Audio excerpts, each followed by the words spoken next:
పేరు శివలీల, అడ్వకేట్.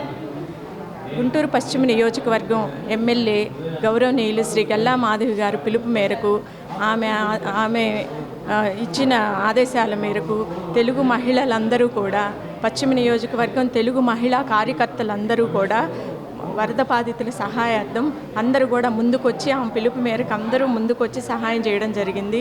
వస్త్రాలు, దుప్పట్లు, చీరలు, సరుకులు అన్నీ కూడా సమకూర్చడం జరిగింది. ఇక్కడి నుంచి అన్నీ రేపు విజయవాడ తీసుకెళ్ళి అక్కడ వరద బాధితులకి పంచడం జరుగుతుంది. అయితే దీని గురించి చంద్రబాబు నాయుడు గారి గురించి చెప్పాలంటే, ఆయన మన రాష్ట్రానికి ఆయన ఉండడం అనేది చాలా మనందరి అదృష్టం.